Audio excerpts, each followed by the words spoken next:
saya ingin mengajak Anda untuk membaca sebuah buku, yaitu Mengenang Syahrir, yang editornya adalah Haji Rosyan Anwar almarhum. Penerbitnya Gramedia, tahun berapa ini? Tahun 80. Ya.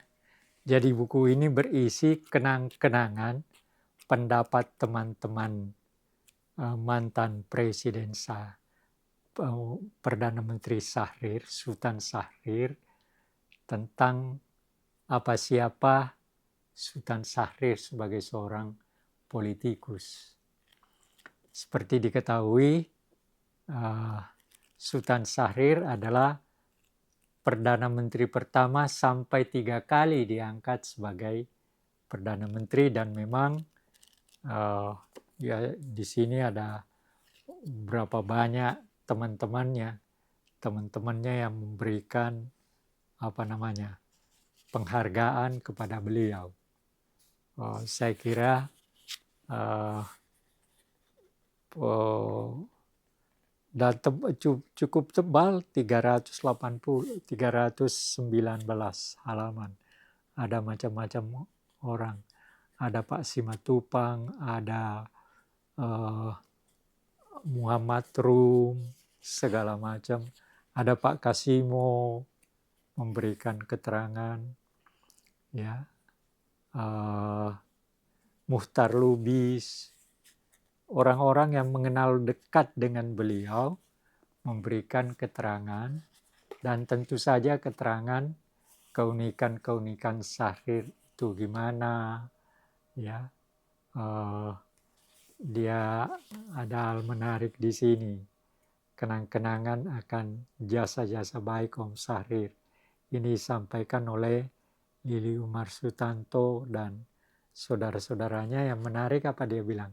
Kenang-kenangan akan jasa-jasa baik Om Syahrir, pencinta dan sahabat anak-anak.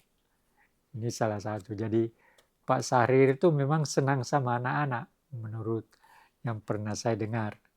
Ya, ada juga orang Belanda, letnan Belanda yang kagum kepada Syahrir karena caranya berpolitik dan seterusnya. Saya kira saya menganjurkan kepada pendengar saya supaya ya kalau mau membaca buku dan mengenal lebih jauh, apalagi kita akan memasuki 80 tahun merdeka, 81 tahun merdeka, maka barangkali ada baiknya juga untuk mengenal dan merenungkan bagaimana seorang tokoh besar kita yang adalah Perdana Menteri pertama dan orang yang menjadi ketua dari perundingan antara Belanda dan Indonesia lewat perundingan Linggarjati. Dan memang itu adalah inisiatif dia sebagai Perdana Menteri. Dan pendapatnya sederhana. Kalau Belanda mau datang dan berunding dengan kita, paling tidak sudah ada pengakuan de facto. Gitu. Nah itulah. Jadi saya anjurkan kepada Anda, mari kita mengenang Sultan Syahrir dengan membaca buku ini, dan mudah-mudahan kemerdekaan kita yang akan kita peringati pada 80 tahun, usianya 81 tahun, kita mengenang Sultan Syahrir sebagai salah seorang yang telah mengorbankan hal-hal yang bersifat pribadi demi kemerdekaan bangsanya. Oke. Ada buku hal yang cukup menarik yaitu ketika judulnya Kapitalisme Sebuah Pengantar Singkat, James Forster.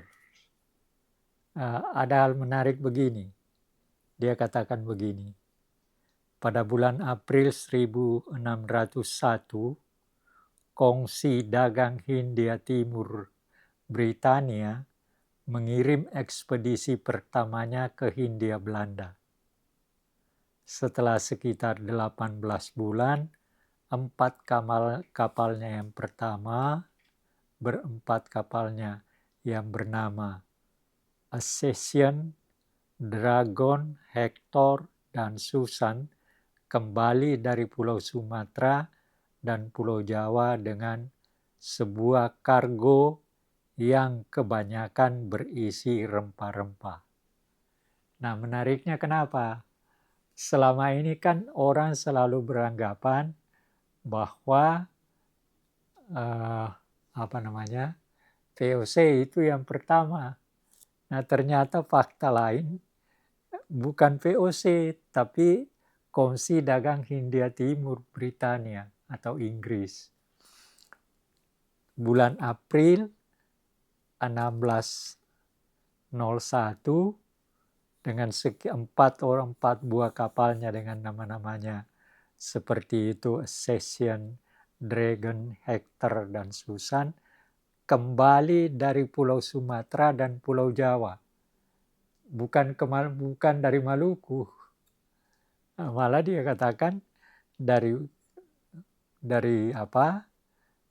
kembali dari Pulau Jawa, ya, dengan sebuah kargo yang kebanyakan berisi rempah-rempah.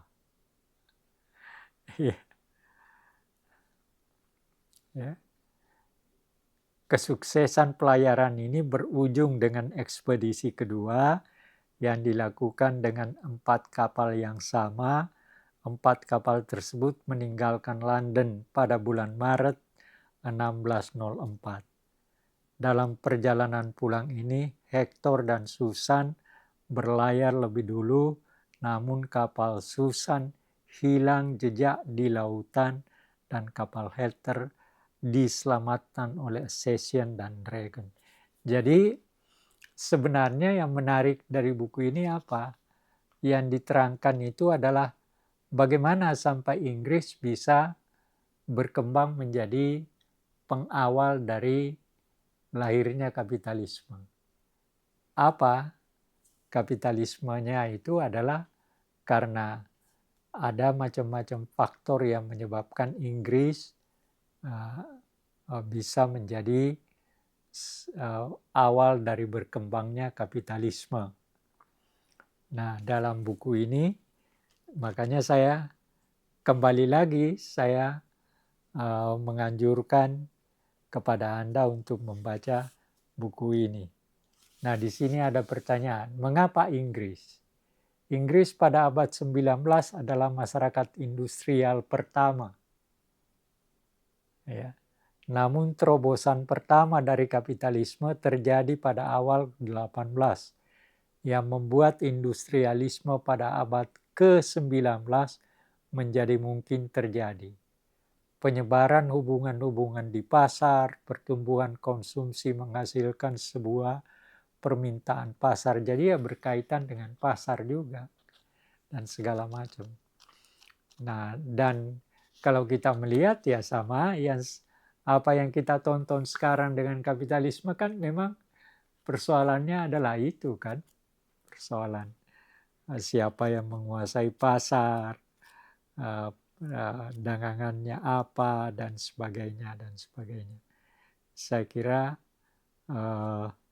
itu yang saya anjurkan kepada Anda untuk membaca buku ini. Tapi saya tidak tahu apakah masih ada di pasaran.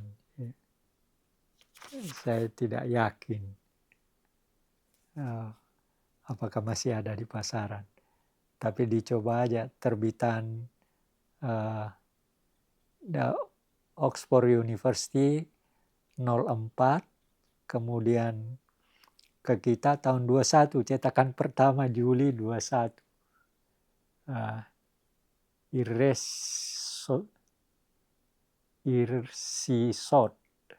Ya.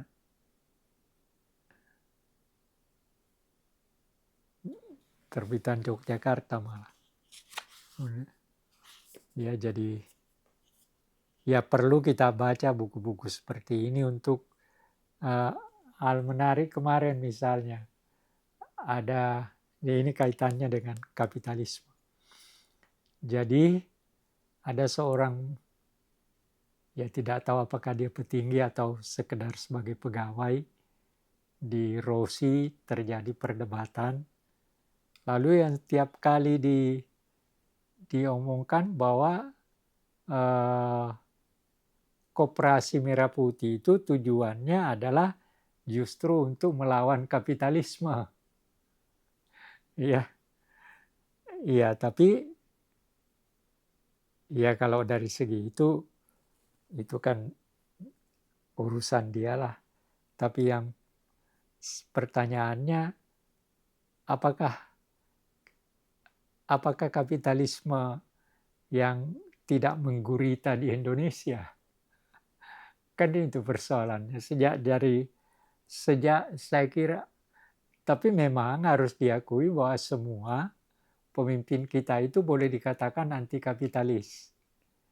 Baru setelah Soeharto, Orde Baru, nah kita tidak bisa apa-apa kalau tidak ada bantuan dari negara-negara kapitalis, karena kita negara hancur kan.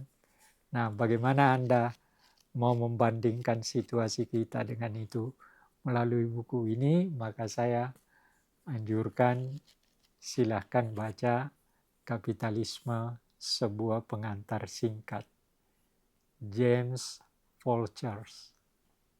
Oke. Buku ini buku dasar-dasar ilmu politik, tapi ini yang sudah direvisi setelah Pak Ibu Profesor Meriam meninggal. Ya. Tetapi intinya tetap sama. Nah,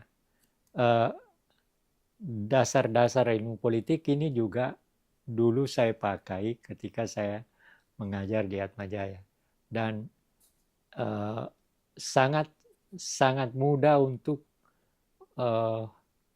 memahami hal-hal yang berkaitan dengan ilmu politik dengan kalimat-kalimat yang sederhana. Tetapi itu yang sebelum direvisi. Nah, revisinya ini dilakukan oleh beberapa murid beliau setelah beliau meninggal. Gitu. Tapi tetap saja bahwa buku ini saya kira bagi mahasiswa atau bagi orang yang mau mendapatkan pengertian dasar tentang ilmu politik sangat penting. Oleh karena itu ya saya anjurkan kepada mahasiswa untuk kalau mau menyiapkan diri untuk memahami perkembangan politik sekarang dan yang akan datang, mulailah dengan memahami dasar-dasar ilmu politik yang salah satu diantaranya bisa diperoleh dari buku yang ditulis oleh Profesor Meriam Budiharjo. Memang ada dua, yang asli lebih tipis, tapi yang ada di tangan saya sekarang ini lebih tebal, ya. Ada berapa halaman? Ada lebih 500 halaman. Kalau buku yang aslinya hanya sekitar 200 halaman.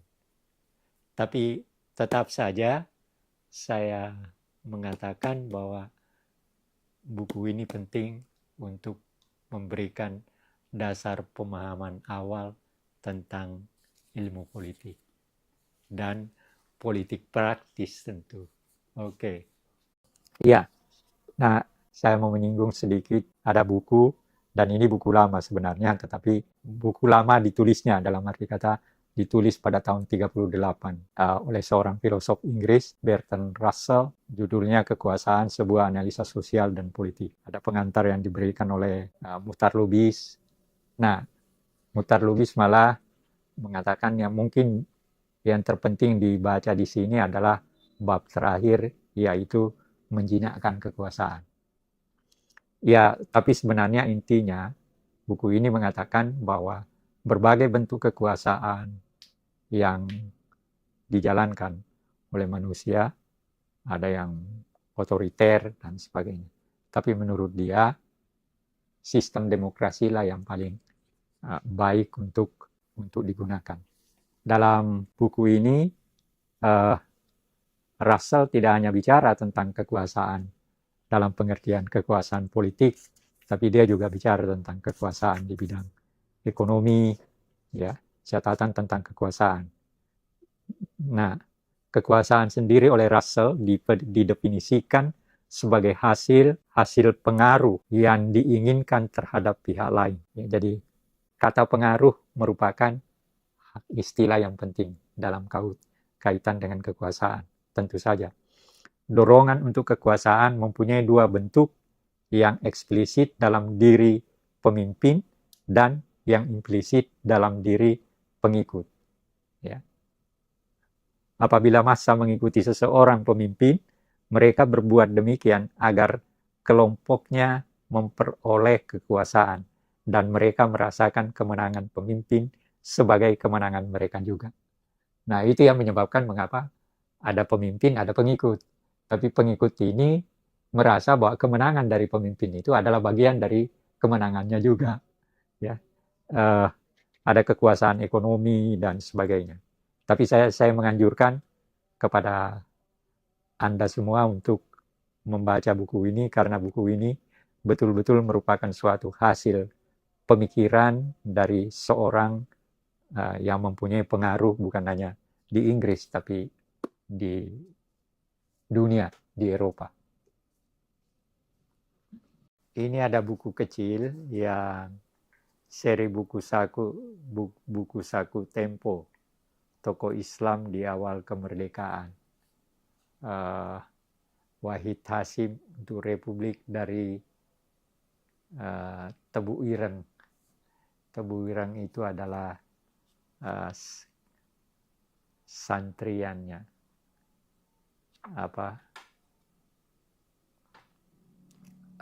Tokoh ini adalah tokoh besar memang, sayangnya usianya pendek dan dia meninggal kalau tidak salah dalam perjalanan ke Bandung bersama dengan Gus Dur. Ya. Wahid Hasyim ini memang bahkan mempunyai satu pemikiran yang hebat di dalam pengajaran pesantren, yaitu memberikan bahasa asing di pesantren. Jadi saya menganjurkan sebenarnya kepada siapapun ya untuk membaca buku kecil ini untuk mendapatkan mendapatkan gambaran bagaimana seorang tokoh Nahdlatul Ulama yang punya pesantren yang terkenal, tetapi mempunyai pemikiran yang menurut saya sangat berbeda dengan yang lain, dalam arti pendidikan pesantrennya mempunyai kekhasannya sendiri. Gitu.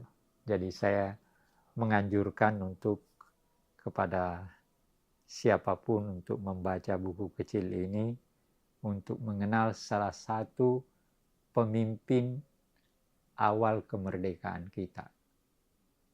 Dan memang ayahnya juga seorang pendiri NU gitu, dan seorang pejuang juga. Jadi keluarga ini bukan hanya pendiri pesantren, tetapi juga adalah salah seorang tokoh pejuang, tokoh pemikir bagi kelangsungan hidup bangsa ini. Sayang usianya pendek, tapi anaknya yang sering Abdurrahman Wahid yang sering disebut Gus Dur juga mempunyai jejak yang sangat penting bagi perkembangan Republik ini sampai sekarang. Itu yang makanya saya anjurkan kepada masyarakat untuk membaca buku kecil ini. Terima kasih. Iya, ada satu buku lagi yang ditulis oleh seorang ahli sejarah dan penulis dari buku bestseller Sapiens. Judul buku ini adalah Homo Deus, Masa Depan Umat Manusia. Nah, dalam buku ini sebenarnya yang mau dikatakan bagaimana sebenarnya manusia itu dalam perkembangannya menghadapi selalu berkaitan dengan 3 hal. Kemiskinan, perang, penyakit. Tapi buku ini menunjukkan bahwa sudah ada perkembangan-perkembangan yang baru. Perang sudah berkurang, penyakit juga sudah berkurang, dan seterusnya. Kemiskinan juga sudah berkurang, malah dikatakan begini. Sekarang ini banyak orang yang meninggal oleh karena makanan, ya kan? Jadi saya kira buku ini menarik juga. Kalau Anda mau mendapatkan pengetahuan yang umum bukan sekedar pengetahuan sejarah, maka buku ini penting.